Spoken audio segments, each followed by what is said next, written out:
Battery लगाइए बच्चों, हम लोग के पास है, लगाइए, दोनों लगाएंगे, हाथ में समझते हैं क्या? दोनों हाथ उठाएंगे, मीठे बैर खाते हुए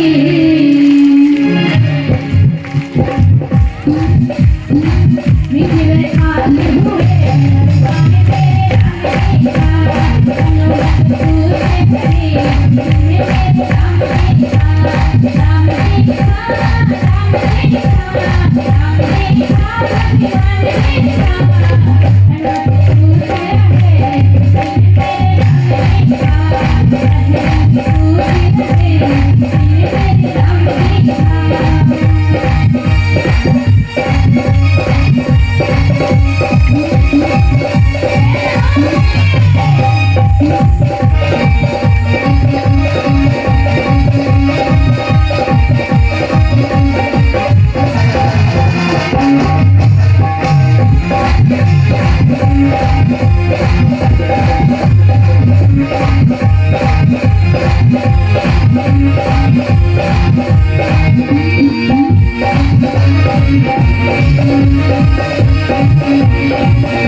वाटिका पर प्रवेश करते हैं। रावण अनंत नारियों के साथ सज धज कर सीता के पास पहुंचता है। हनुमान जी डरेंगे,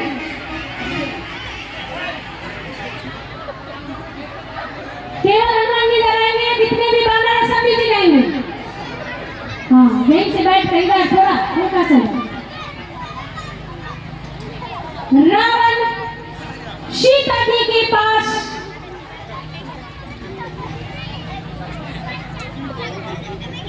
चारों तरफ घूमते हुए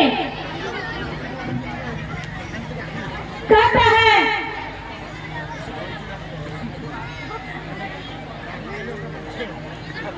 कहा रावण सुन सुमुख शयानी, मंदोदरी आदि सब रानी। हे सुंदरी सुनो, सीता जी एक तिनके की ओर लेती है और शीश को झुकाकर रावण की तरफ नहीं देख रही है। एक तिनके की ओर से कहती है, खबरदार दो इसे पर्दा को आप पार किए हैं तो आज रावण कह रहा है, जितनी भी मेरी रानियां हैं, जितने भी मेरी सुंदरी इस राजभवन में है, उन सबको मैं तेरे चरणों की दासी बना दूंगा।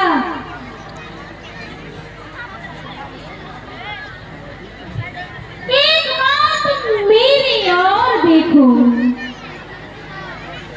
तब अनुचर करूं पन मोरा, एक बार भी लखूं मोरा।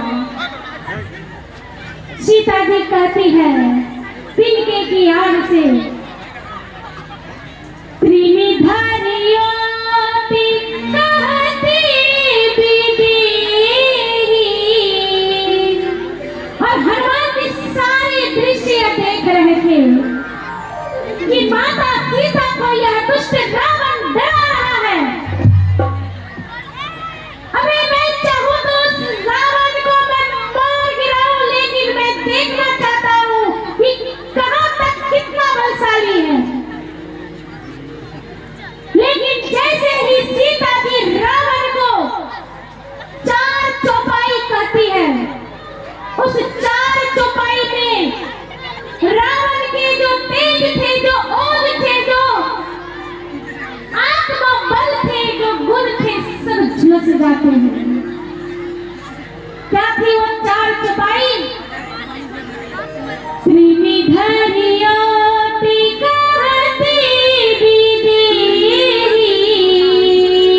सुमरी अवधिपति परम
रावण को फटकारी है, अपने 4 चौपाइयों से उनके आत्मबल को तछ नष्ट की है।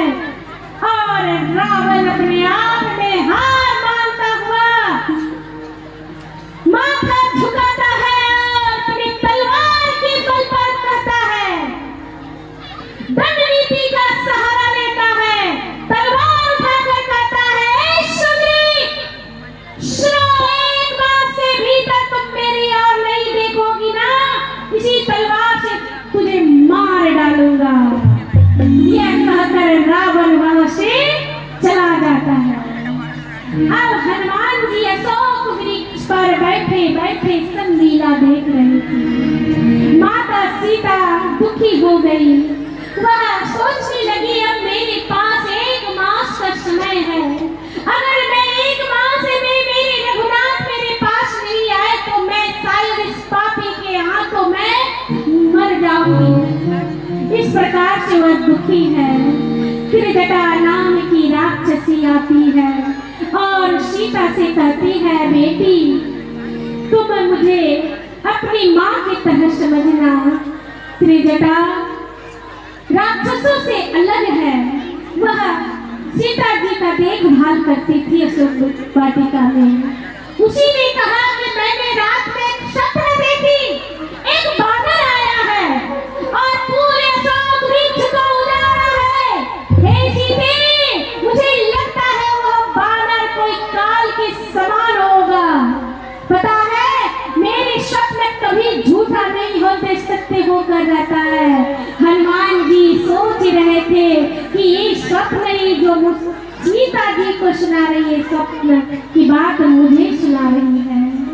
ऐसा अब हनुमान जी को समझ में आ गया कि क्या करना है। हनुमान जी तुरंत सीता के पास जाते हैं और वह पत्रिका गिराते हैं और राम कथा सुनाने लगते हैं।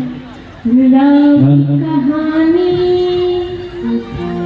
सुनो